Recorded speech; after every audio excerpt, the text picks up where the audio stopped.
what can I say? Unwashed skin.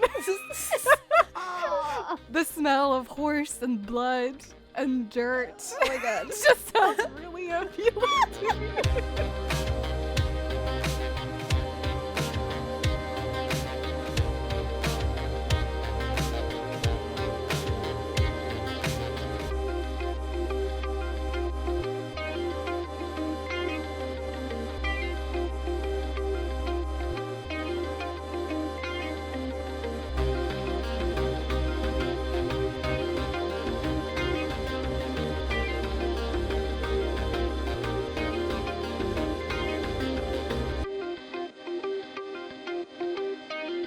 Hello, everyone. Welcome back to Romancing the Monsters. Sorry. What? Your face, Seff. You were looking at me so serious. Like, what are you doing? I'm doing the same thing I do every single week. Why are you looking at me like so bitchy? I wasn't actually looking at you. I was looking at my voice recording. Anyways, continue. Well, hello, everyone. Welcome back to Romancing the Monsters. I'm Em. Hi, I'm Eds. I'm Seff. And today, we didn't have anything for you. So we're doing what we usually do in case of emergency, and that's a bite-sized. So let's catch up. Sure. Not chill. Let's just catch up. How are you guys? How you been? What are you up to nowadays? Pretty good. Pretty good, she says. With that smile. Az, what are you reading now? I'm still reading a Hermione fanfic, and I started a new Mafia romance book. Ooh, what's the book? Mafia Mistress by Mila Finelli? Mafia Mistress. Is it reverse harem? No. Okay.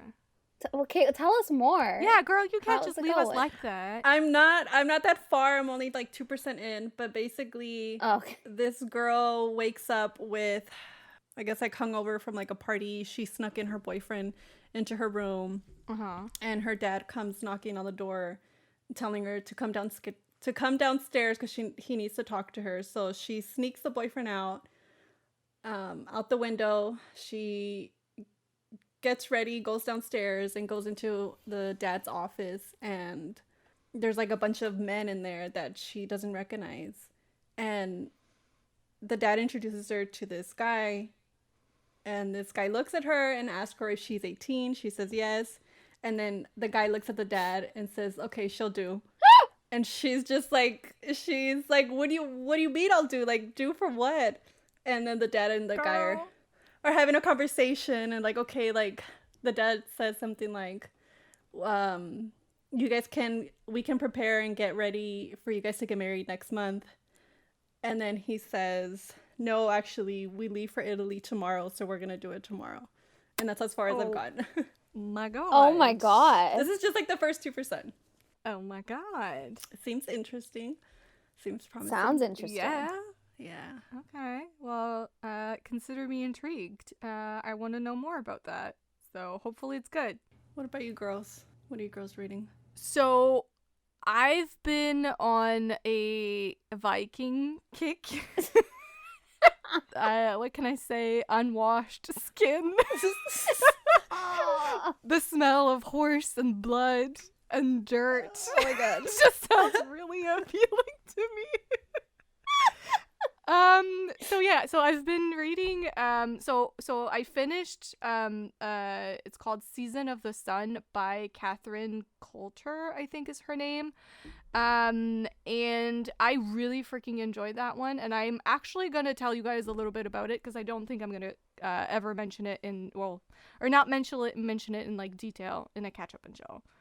Okay. So these are old school historical romance.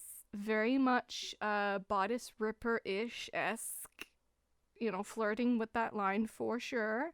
They were written in the early 90s, so that tells you something about the kind of hero that's here in these books.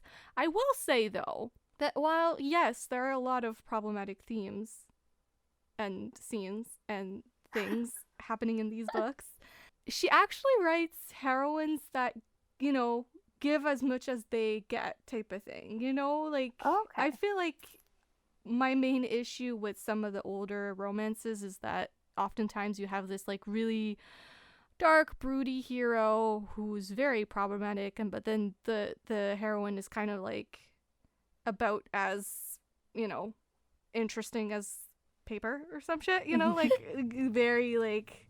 very boring and very, like, not reactive in any way. But hers are, like, actually quite brave and, like, you know, like, they fight back. But anyway, to tell you what this first book is about. Basically, you have this Viking guy who's in this town to do some trading of goods and such.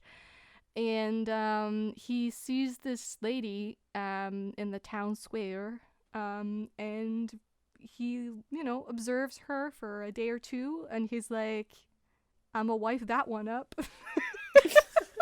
And he literally goes up to her, and he's like, hi, this is my name, and we're gonna get married. We are to be married. Like, he literally tells her that, and she's like, excuse me? But, you know, he's quite charming, and he's not, like, you know, a bad guy at first. So she's like, you know what? Maybe. But she's living with her stepfather, and her stepfather is disgustingly very much into her. Oh. There's no blood between them, but, like, he's just, like, I don't know, he's creepy. Creepy vibes. Yeah. And you can imagine that the stepfather is like, I am absolutely not letting go of you, because if anyone's gonna marry you, it's gonna be me. You know? Is her mother alive? No, her mother's dead. And she has this little sister who the little sister is actually deaf, because when she was younger, at like something like 2 years old, the stepfather hit her so hard that she lost her hearing. So everyone kind of assumes that she's just, like, dumb. This is, like, we're in, like, 1060 something here. So, like, you can imagine, you know, the attitudes of people towards people like that are a little different. Anyways, long story short, her stepfather basically threatens her and is like, well, if you don't tell this Viking guy that you don't want him and that you were just playing with him, then I'm gonna kill your sister. So she goes to the Viking and she lies. She's like, I never wanted you. I just played you along. I was just having fun with you. Like, you're nothing. I'm not interesting. You're a Viking. Like, why would I ever want you? Type of thing. And you can imagine that our hero is like, what the fuck? He leaves and then comes back a month later and finds her being sold as a slave by the king because she was accused, wrongfully so, of killing her stepfather, poisoning him to his death, because she has been, in fact, married to her stepfather in the meantime. This is all, like, very much the beginning. A lot happens. A lot happens in these books, but, like, that is true for old school romance. I feel like a lot fucking happens in those books. Yeah. So he finds her and he's like, well, I guess I'm just gonna buy her. So he buys her, makes her his slave, and their start is very, very rocky, and he brings her back to his land. And yeah, I mean, I was actually, like, really freaking impressed with how much I was into it, type of thing. Like, it is very angsty. Like, I really freaking enjoyed it a lot. And I'm reading the second one now, which is completely unrelated to the first one, at least so far. Like, I'm not seeing any, like, you know, connection between any of the characters. But this one, this Viking guy goes to the heroine is also a Viking princess or whatever. I don't know the terminology. She's of a Viking family. And he goes to her brother's land, her stepbrother. A lot of, like, step stuff here. But he goes there to kill the brother, and the brother's not even there, so he kind of makes a fool of himself, gets hurt. She has to nurse him back to health, but she's I love that trope. She's nursing him back to health only so that her brother can kill her better when he comes back. And so he sees her as this, like, witch, and there's the whole, like, knife to the throat type situation here. Oh, yeah. And eventually he's like, well, I'm just gonna grab you and make you my prisoner, because that way I can bargain with your brother, and that will entice him to come to me, and then I can kill him for real. We don't know yet, like, what the brother has done to anger him to that extent, and she doesn't know either, so now she's just stuck with him on his island. I do want to try the first book out for sure, because it just sounds interesting, and I want to try it out. Yeah, but cannot overstate, like, problematic things. Yeah. So if that's something that's, like, absolutely you cannot look past, these are not for you. But if you can look past it, they got a lot of, like, the tropes that are, like, catnip tropes, you know? Like, Yeah. Oh yeah. Oh no. I think you would like the first one, Seff. Okay. Like, I'm not gonna sit here and say it was the perfect book, but, like, No. I certainly, like, had, like, some things that I was like, I wish that could have been done, like, differently or whatnot. But the angst, I think you're gonna feel it. Like, I was feeling those, like, heart. What do you call them? I The live heart for that pain. Phantom heartache syndrome. that. There you go. I was feeling that for sure. Yeah. So I love feeling that. So, and then I'm also, like, reading 8 billion Hermione fanfics at the same time, so I'm not gonna go into any of those. What about you, Seff? What are y'all reading? Well, I am still reading Crescent City 2, so House of Sky and Breath, by Sarah J. Maas, and I'm about 76% in, so I'm at, like, the home stretch. I'm like there. Yeah. I'm not gonna say anything about it really, because you both still have to read it. But yeah, I'm enjoying it. But since I can't talk about Crescent City, I can talk about the new K-drama I'm watching. Yeah.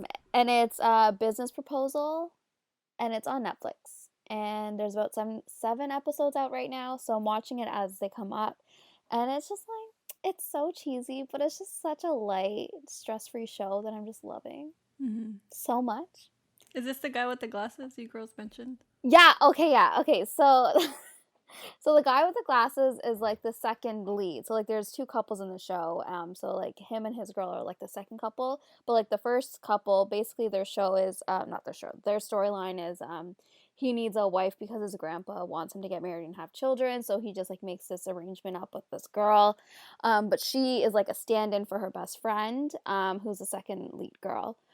So she goes on this date pretending to be her best friend, and, like, she tries to, like, sabotage the date completely by, like, making herself appear, like, vapid, and, like, it was just really funny. And then so he obviously is like, nah, this is I'm just not gonna look anymore. This is the girl that I'm gonna, like, marry. It's just whatever. It's just a business proposal. And then her friend ends up kind of liking the guy with the glasses, which is, like, the main guy's, I guess, assistant and, like, best friend. And, like, anyways, he's really hot. The second guy is just, like, so hot with his glasses. I don't know, as you have to see it. But, like, basically, he can't look past, like, because the truth comes out really early on that she was not at the date that she was supposed to be on. And it was actually her best friend. So, like, he can't look past that she lied to his best friend and his boss about that. So they're more like slow burn in the sense where, like, he doesn't want to entertain anything, and she ends up being his neighbor. She's like, oh, we can just be friends, you know, we live in the same building. And he's like, nope, not happening. But obviously we know from, like, the get-go he has feelings for her, but he won't let it go past anything. That being said, I actually really enjoy both couples, and that rarely happens where you enjoy both couples in shows, and I love them both, and I can't wait for the next episode. Moving on to today's topic of conversation. Basically, if you're new here, bite-sized basically just means that we have bite-sized conversations for about an hour, and there is no rhyme or reason, there's no direction, there's no planning, note-taking, nothing. We just come utterly no prep for unprepared. Yeah, utterly unprepared. And just see where it takes us. So we do have, like, a starting point. Like, we have to give ourselves at least, like, one thing. And today we decided to talk about spoilers. Da da da. How we feel about spoilers. Have we ever been spoiled for something major? And also, yikes, have we ever spoiled someone by mistake? S is nodding her head. Oh. Why do we still have a house phone is really the question here. We still have a house phone over here because my parents use it to call Guyana. We have a house phone, but we only have it because my mom's been trying to cancel like cable and all that, and they don't want to let her go, so they keep telling her we'll give it to you cheaper and cheaper and cheaper. Oh, no. And she changed the number for the house phone, so it just rings, but no one has the number. So there's just random people that call. Anyways, so spoilers. Who wants to start? How about we just start with, how do you feel about spoilers? Because I do think it's a very touchy subject. You know, there's certainly a conversation to be had about some people feel that trigger warnings are spoilery and that therefore they shouldn't be on the blurb. Maybe we can have that conversation later on. But let's start with just, how do you feel about spoilers? Are you a spoiler hater? A spoiler enthusiast? For me, it depends on the situation. Some books or some TV shows or some movies, I just like have this high anxiety around that I feel like if I know what happens, I'll be okay with it. I so understand what you mean by high anxiety. Yeah. For certain things in life. Perfectly understand that statement. Yeah. I mean, but like more or less, I don't, if it's not something that I'm like I've invested a lot of my energy in, I don't care about spoilers. Like I won't, not that I don't care, I won't go searching for them. Mm-hmm. But if it's something like, for example, like a Sarah J. Maas book or like, you know, Star Wars and that was a thing, I would go searching for them. You would go searching? I would. But oh, and she's horrible too. Like she will go looking, then she'll find something that she doesn't like or makes her even more stressed. Then she puts off watching or reading the thing that it is for months and months, if not years. She's terrible. I am, but I will say I tried my hardest. I'm being honest here. You better fucking be honest. No, we're just straight up lying all the time on here. For Crescent City too, I tried my hardest to not get spoiled because I was like, I'm going on vacation as soon as it comes out. I don't want to look at anything, and I was like, oh, I can so do it because you know I'm not going to be on TikTok or whatever. When I'm on my trip, and then of course I get spoiled, and I'm like, great. So like I wasn't even actively searching for that spoiler, but I was like, before I get any more like you know spoiled, I was just like, let me just read the book. Also, you did get spoiled for Crescent City. I did, too. And I was so annoyed. I am so close to asking questions I should not be asking that I'm just gonna move on. Yes, how do you feel about spoilers? The only spoilers I like are the ones that I go searching for myself. Other than that, I avoid spoilers. I don't want to know anything about the book. I don't have the same thing that you girls have where it's like you're anxious to know how certain things play out. Really? Oh, you're lucky. I want to go blind as I can. I'm dying to look at the Bridgerton spoilers. Oh god. Like I'm literally I've seen things. By the time this comes out, we've watched it. Yeah, I think we'll be done. But if I do come across a spoiler for a book, it usually ruins my excitement for it. So I'll put off reading whatever book until I forget about the spoiler. But then you say the only ones you like are the ones that you go looking for. Have you ever done that and then regretted it? No, I don't think anything comes to mind where I've gone to look and like regretted. Or like, do you search up when you're watching a show like, is X and X married? Or do they get married? Is that what you search up? Is that like the type of thing that you search up? I usually search up like kind of, I guess how certain things will play out. I feel like I never used to be super anxious about things. I mean, like Seff said, like there were certain things in my life that I was like, you know, I have to know if anybody's gonna die. Mostly Sarah J. Maas' Star Wars, like she said. But they kind of left me a little scarred. So I do go out and research things. Mostly when I go outside of my little romance bubble.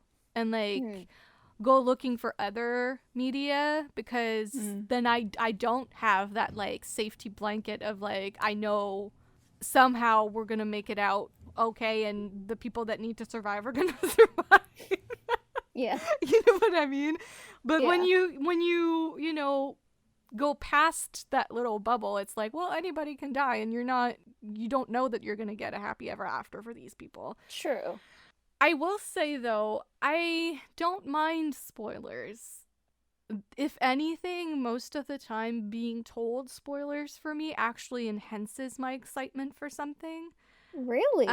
Obviously it depends on the spoiler. Like if I'm told like, oh, this person is, dies at the end, that's not going to make me want to read it. But if I'm told certain things, oftentimes it can actually really enhance my excitement from, just being like mildly interested in something to being like, oh, now that's something I'm looking forward to. Even if someone spoiled an entire scene for me, it's like, yeah, but it's going to be different when I read it, as opposed to when someone told me about it, I will say I agree with that. And I think case in point is when S talked about Pac Darling. In that scene. Right. She with spoiled the entire drowning thing for chemicals. us. Spoiler, sorry. That was some scene that like made me really want to read that book, and I will get to it, I promise. Yeah, Cheers. spoiler alert. Not only are we going to talk about spoiler, but there will be spoilers in this episode. So we're spoiling things for you today. Oh god, here's an hour of us saying, I hate spoilers, and then spoiling everything for everyone. To be fair, most of these things that we're going to discuss have probably been out for years, so if you've been living under a rock, that's your fault. Have you guys ever been spoiled? Like a major spoiler that really changed your experience of a book, perhaps? Or piece of media. I mean, I think the elephant in the room, we all know what that is. Talk about it, Seff. I'm going to start crying. Oh my god. Don't cry. So I was not expecting that. Let's transport ourselves back to December, I don't know, like 18, 16? It was like the 2019. 16th of December. Yeah. Well, okay, let's just come out and say it. We're talking about The Rise of Skywalker and how we were spoiled for that. I can actually, like, it's like a visceral memory in my brain. Yeah. I remember going to bed. It was the night of the premiere. Some people were invited to that world premiere to watch the movie before, roughly 2 days before everyone else. So I remember going to bed because that premiere was like, 9 or 10 p.m. LA time. So I was like, I'm just going to go to bed. And like, of course, everything's going to be great and happy and there's no stress. It's, very... Yeah, because beforehand we had like talked days and days on like how we thought this movie was going to go. Very oblivious. Yeah. I go to bed and I can't sleep for shit. I'm stressed. I'm anxious. I grab my phone at 3 a.m. Your soul knew something was wrong. Yeah, I knew deep down. I was like, something doesn't feel right. At 3 a.m., I finally grab my phone. I go on Twitter, and I see. Yeah. What do you see? I mean, I don't know. You've seen the movie, so can I You've spoil seen it. You went for nachos. Yeah, I've seen it. Okay. Talk about it. Go ahead. Don't hold back. Okay. So I see on my timeline just so many. I was very much like into the Star Wars fandom at that point, so my whole timeline was Star Wars people. Yeah. I see people angry. I see people grieving. I see people crying out for help. Literally, like, emotionally in distress on my timeline. Like, it was horror. It was just horror. And I'm like, what the fuck? And, of course, doesn't take long to realize... Well, it was very much like a bizarre experience, because it was like realizing that Reylo is real and they kiss. Being like, oh my god, Reylo is real and they kiss. And then the next tweet was like, but then he dies. And so you never got to live in that moment of like happiness and just like absolute joy that this ship that you love so much and you've dedicated so much time to. And not only that, just the idea, like, everyone kept telling us, oh, you made this up, it's toxic, oh my gosh, this is not real. That too, of course. Yeah. You never got to just like swim in those feelings of happiness because he's dead. I did go, looking for that because a week prior, people had started leaving Twitter entirely, like deleting the app because they didn't want to get spoiled. Yeah. And so for 2 days, it was absolute mayhem, chaos. I've never seen such a dark place in my life. Agreed. People were genuinely in distress. Like, I am not kidding. Like, people were sharing, like, helplines left, right, and center. People were feeling suicidal. People were feeling like they had lost someone real in their life. And, like, I remember my reaction. I remember Sif's reaction. Like... did I call you crying? I feel like I must have called you crying. Did. Like, I remember fucking crying in the shower, being like, what? Like, just, you just feel so blindsided. I think that was what was hard to grapple with. It was just like, where did this come from? Why would they do that? That makes no sense. Why would they do this to a piece of media that they've put years and insane amounts of money into to finish it like that, Yeah. Anyway, so went through all the stages of grief with that one. I think I'm still stuck on the grief part. Yeah, but then 2 years later, guys.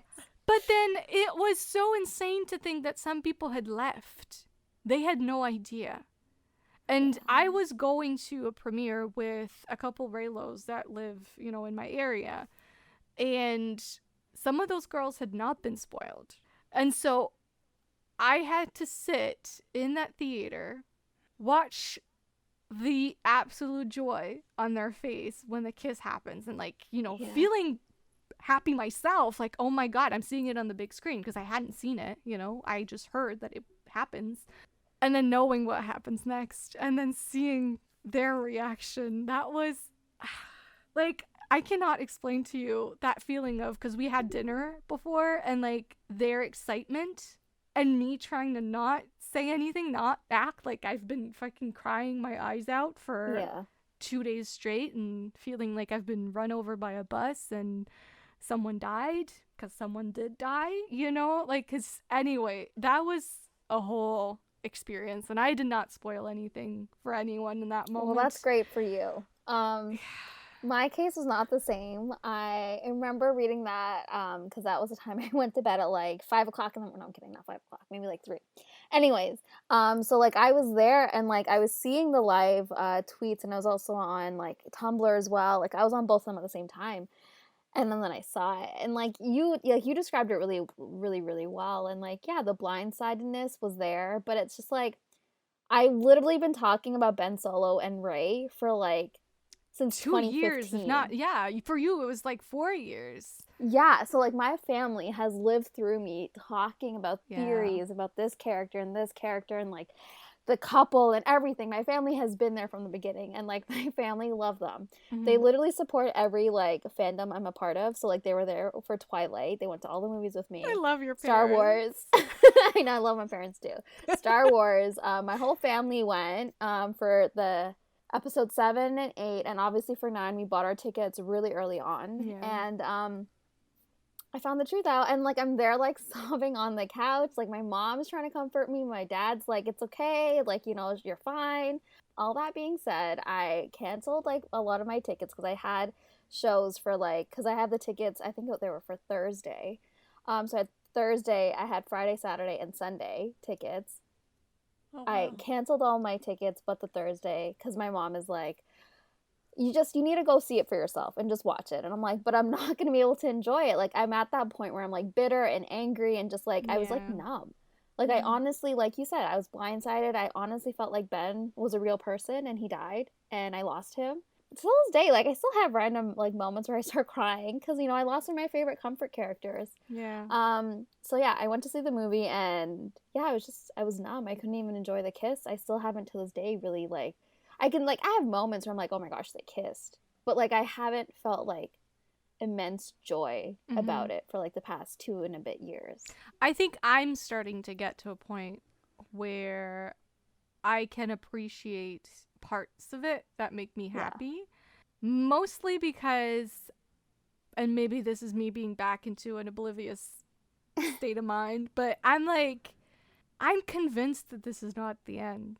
Even if at one point they might have planned for this to be the end, I truly believe that they saw the reaction of people and they went, okay, we have to do something about that. I would love to be that hopeful. And, like, you know, the director and everyone, part of this film was like, oh, this movie's hopeful. Oh, this movie's satisfying. Yeah. So I think, like, those ideas kind of, like, scarred me for life. And I think we felt betrayed. There's no other way to put it. Like, everything pointed in one direction, and then it was like you're being gaslit into thinking that that's what was going to happen, but then no, why would you think that? Like, why would we go there? You're just dumb. Like, you just misunderstood this piece of media that spoke to you on a very deep emotional level and felt like your story was finally being told in the world of Star Wars. You know, a story that spoke to you as a woman. Ouch. Ouch, for sure. But that being said, on the topic of spoilers, I needed that spoiler, or else I don't know what I would have been like if I didn't know anything going in and watching that movie on that Thursday night. Oh, it's okay. So that's a question I wanted to know. Like, do you guys think your reaction would have been the same or different if you went into it not knowing? It would have been. I don't even know if I have the. I've never lived through something like that, so I don't know. But I appreciate knowing beforehand. Yeah, as dark as it was to be on Twitter during those days, I think I'm grateful that I had 2 days to grieve before seeing it happen. I think I prepared myself, which other people couldn't prepare themselves. Like, they were just confronted with those images that are triggering and you know, horrible to look at. Yeah. So I will say, though, this whole experience, like, whether it be, like, the spoilers of, like, the last movie or whatever, have, like, given me really good friends, like, online. Like, I feel like, Marge, you and I have gotten closer because of it, too. Not that maybe you might not remember, because you don't remember Akatar. But anyway. Because everything, you use everything, right? As, like, she uses literally everything we've read. She's like, oh, this got us closer. I'm like, bitch, no, shut up. You have to admit, like, me calling you on my way back from school, like, Marge, like, I need some, like, validation here. You need to tell me about Rayla. Like, we literally would spend 40 minutes on the phone. See, what the hell is this? Do you see, is my friendship a lie? Do I imagine these conversations with you? I'm so confused. Did we really? We did. My last year, my 5th year of school, I would literally be calling you on Messenger, and then you talk. Oh, actually, so maybe like, I do. Yeah. She's pretending she does. Anyway, so clearly my friendship's fake. So I take back everything I said. I did not make good friends, apparently, with Star Wars. Every time something huge drops, what do? I call you. So stop complaining, okay? I always call you. Anyways, I mean, to be honest, you just went for the nachos. There's some pretty good. She was like, why? Okay, this dude is dying, I guess. Fine. These nachos are great, though. I guess this could be a good moment to announce something. If you want, you can announce it. No, you girls do it. You girls do it. No, do the honors. No, yeah. Yeah. Go. So, me and the girls have planned to watch the Star Wars movies, which is 6, 7, 8? No, 7, 8, 9. 7, 8, 9. The last 3 movies of the Star Wars. We will make a Raylo out of her. And I will face my grief. I am literally facing all of this for you, Ez. Yeah. We have not rewatched these movies. We don't have to. I don't want you girls to suffer through this. I'm down for it, and she's down for it, okay? If it means we're making a Raylo out of you, and this could be very, like, healing. Who knows? Who knows? It's gonna be chaotic, I feel like. I'm gonna be sobbing episode, like, I don't even know what, like, the 3rd episode of this series, and I'm just like, I can't, why would you let me watch this again? That's gonna be It's me. gonna be super fun. We're gonna have guests on the podcast to discuss them with us. S is gonna experience them for the first time, though not really, because she's technically seen, like, parts of episode 8 and then episode 9, but the nachos were so good that she doesn't remember anything. Have you ever seen episode 7? The Force Awakens? I don't think so. She watched them all out of order, too. We're just gonna forget that ever happened, okay? We're starting new and fresh. Forget this traumatizing conversation we had for the past 20 minutes. Right. Nobody dies. Nobody dies. No, nothing. Nothing happens. The eye rolls. Anyways, so you have that to look forward to, I guess, if you're a fellow Raylo. If you're not, then sorry. But it is something that we've been wanting to do for a while, and we were kind of gonna go ahead and do it without S. But then she gave us a green light. But then a miracle happened. We're taking full advantage of that. And she said yes, and I'm never letting her backtrack on that ever. No. We're not letting it happen. Anyways. S, what about you? Just thinking about it makes me upset. No. This was back in like 2015. It was the Indebted series by Pepper Winters. Oh my goodness. Wow, throwback. Very much throwback. And I love this fucking series. Like, obsessed. I would love to go back. Yeah. And try it again. I think I read 3 books. So I read everything up until the last book. I remember I was like very, very excited. The book had just come out. So you know how they do like, it comes out like at midnight and... Yeah. So I was excited for the following morning to get my book, to read it. And I log into Instagram, and this account that I was following, I guess, got her, I don't know where she lives, but she got her copy and I guess read throughout the night. So she made edits, like those photo edits. She made edits and she uploaded everything. Like she made, like, I think it wasn't like 2 or 3 edits. No, she made like 20. What? And she shared like a shitload of quotes and scenes from the last book. And I just remember being like really sad and like mad at the fact that she kind of did that. She didn't wait, at least for people to start it. What was the spoiler? I don't remember. I completely like blocked out. I unfollowed her. I took the book out of my, like, it went to the extreme. I removed it from. Oh my god. I removed it from my to read. That's it. I've read 1 quote. I'm never reading the book. On Goodreads, I took it off and I never finished the series till this day. What? Yeah. Wow. This is literally like over 5 years later, and you never revisited it. Yeah, no. S, like it completely younger killed my... S was bitter. Yeah, okay. it completely killed my excitement for it. You know, like I don't know. Yeah, that's understandable.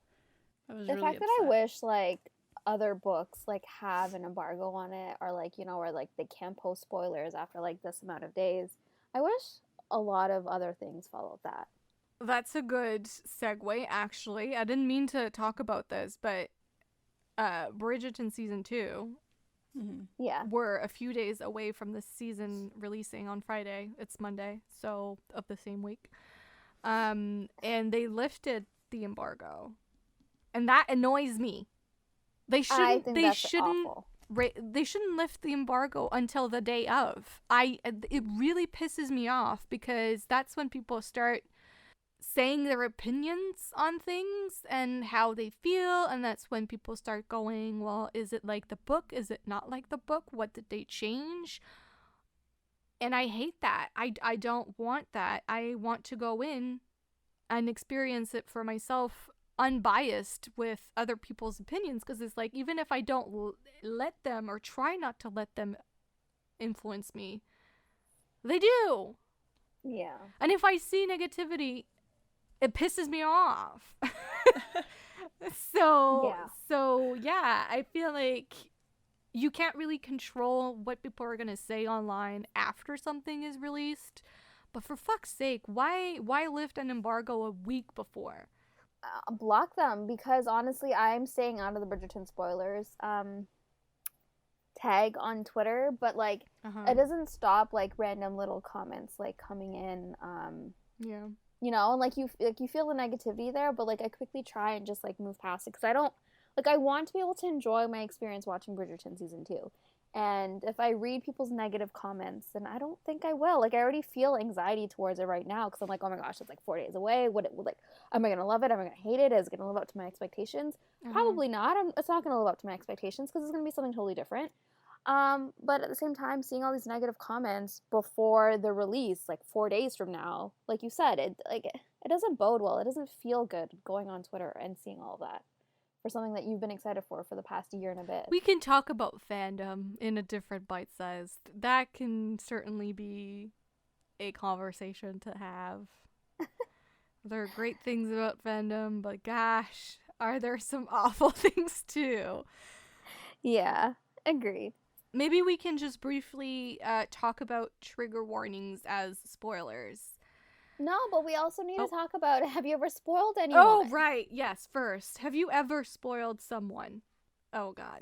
Okay, as I've been waiting for the story, I need to hear it. Yeah. I think I told you girls. That's why I don't like when it comes to like sharing like what the book is about, and like when you girls ask me certain things about certain books, I don't like talking about it, because I feel like I talk too much and get into the conversation, and then I like spoil something. I mean, I think it's pretty obvious we spoil a lot of things on the podcast. Yeah, we do. So for me, if this was a couple years ago, I had a friend read the Love Me With Lies series by Tarryn Fisher, and she was reading the first book, and she asked me something about it.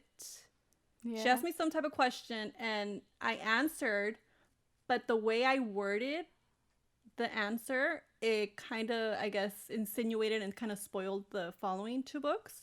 And like she caught on like right away, and she's like, wait, so this and this happens, and I'm trying to like backtrack, and she's like, no, like, and I guess that ruined it for her. I don't think she finished the series. Oh, but it wasn't intentional. She asked me something and I answered, but like I just, the way I worded it, I guess, is spoiled. Something I need to tell you. If I'm asking something to know about something, like content of a book, a movie, a TV show, I actually mean it. Same.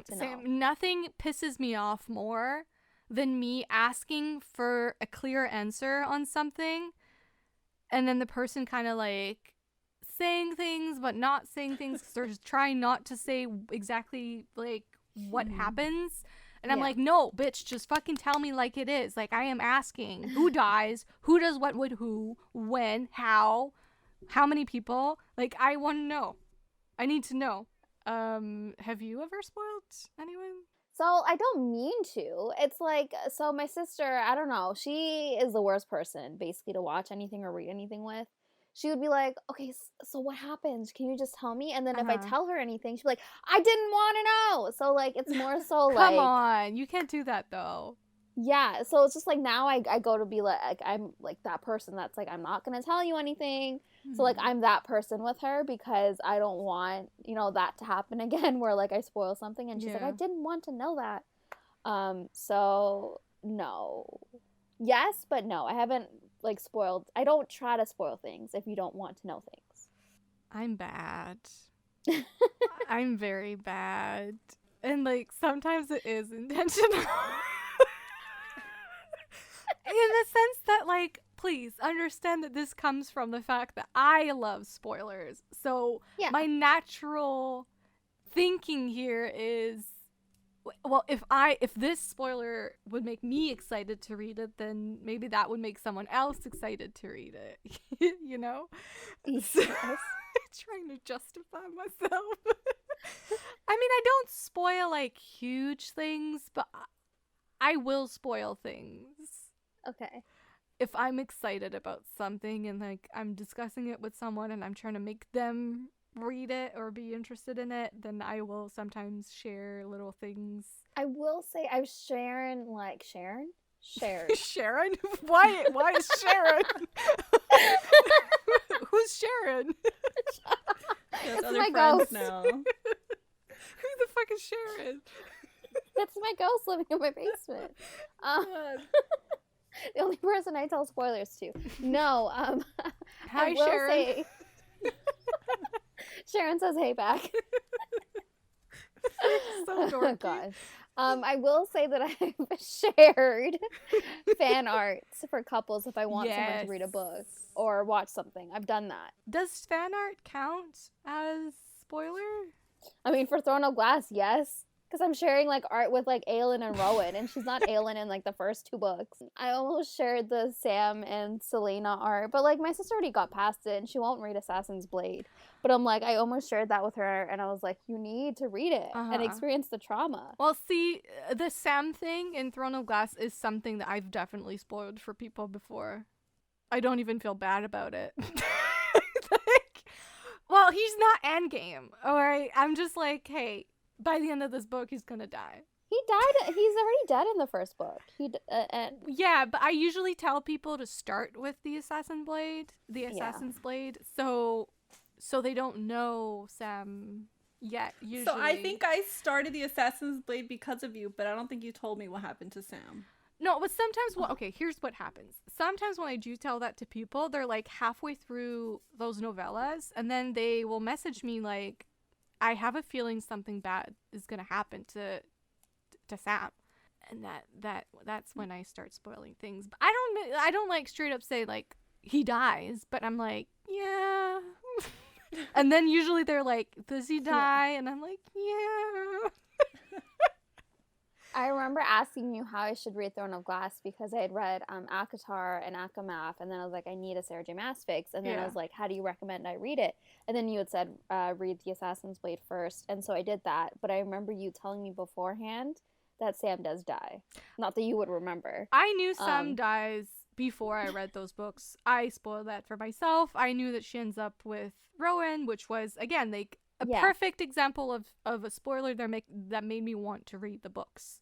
Knowing ahead of time that she ends up with Rowan and that it happens in the 3rd book, I was like, oh, this is interesting, actually. I want to read these books. So moral of the story is, don't talk to me.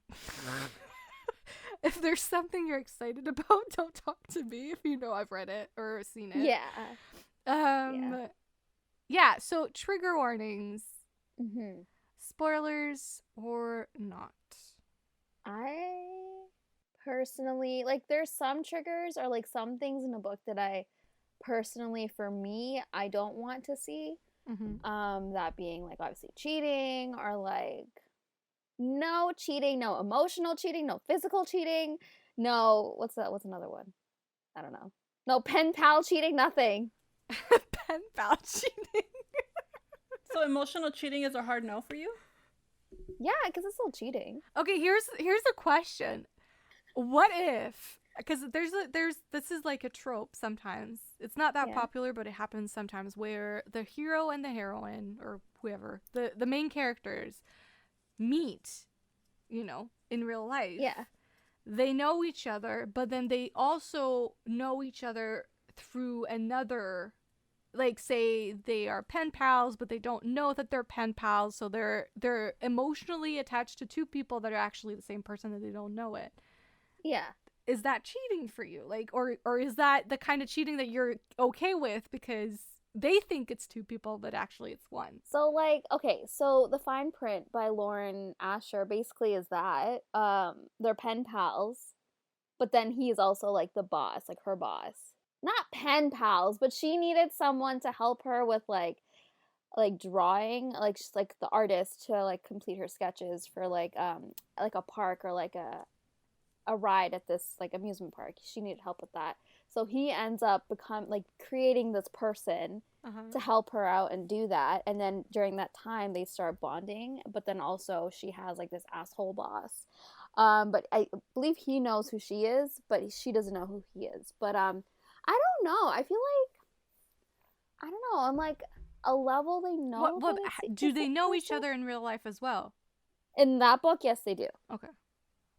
I don't know. I just, like I said, I just feel like they're the same person. I don't know, man. I find it was okay in that book, and it was okay with Love in the Afternoon. That's not the right book. Is that the right book? Yeah. With Lisa Kleypas? Well, if you are looking for the whole epistolary romance where they think that they're in love with different people, but actually the different people are the same people. Love in the Afternoon, Lisa Kleypas. The Fine Print, apparently. Who's the author of that? Lauren Asher. Lauren Asher. And then Punk 57? Is it 57? 49? Yeah. 43? Punk I never 57. know. By Penelope Douglas is also that. I like that trope. I do. But it's kind of rare. Like, I can't say I've seen it that often. But it kind of adds a level of angst that ultimately it's like, it feels good. It's good angst because you know that they're going to be fine because they're the same people. So, you know, it's not like, it's like a fake love triangle. Yeah. But back to the question, which was trigger warnings. How did we end up talking about cheating? Because you started talking about cheating. I'm sticking with this idea and this, like, you know, phenomenon that I must have been cheated on in my past life really badly. Whoever that motherfucker was. I'm feeling it through lifetimes. Well, I am of the opinion that trigger warnings are not spoilers. I feel weird talking about this now. I'm like, this is the third time I'm trying to bring this up. Yeah, trigger warnings I think are extremely important. I don't see them as spoilers. I think trigger warnings are actually something that are there to help someone who might be hurt by content. And so they're there as a safety measure for those people to right away know that something is not for them. Yeah. Although past Suffer needs to know about the cheating, so I will search that one up. Yeah, but then you can just look at the trigger warnings and there it is. Plus, I will say there's this new trend with trigger warnings / content warnings where it's like this huge paragraph that lists a bunch of shit that happens in the book. And it's like, is this supposed to not be enticing? Because I'm being enticed by this. Oh, gosh. Yeah, same.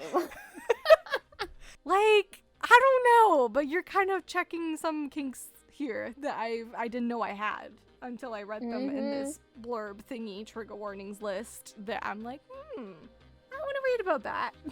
So, you know what? I say put the trigger warning there because if anything, it could make some people want to read your book. So, Case in point. That is so true. That's happened to me more than once. I will say that. Feel free to reach us online and let us know how you feel about spoilers. Have you ever been spoiled? Have you ever spoiled someone and felt really, really bad about it? Or maybe you're a Marge and you're like, I've spoiled people before and I don't care.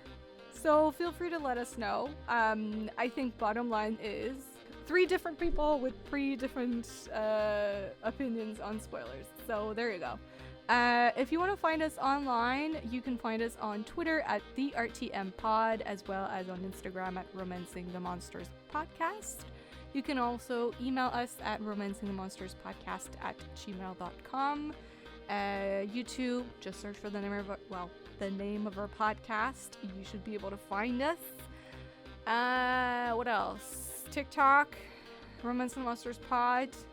Am I forgetting something? I don't think so. Lastly, if you're looking for me specifically, I'm on both Twitter and Instagram at Foes and Lovers. And you can find me on both Twitter and Instagram at ButThisBook. And you can find me, Seff, on both Instagram and Twitter at Pose with Woes. And also, whoa, I can't speak today, guys.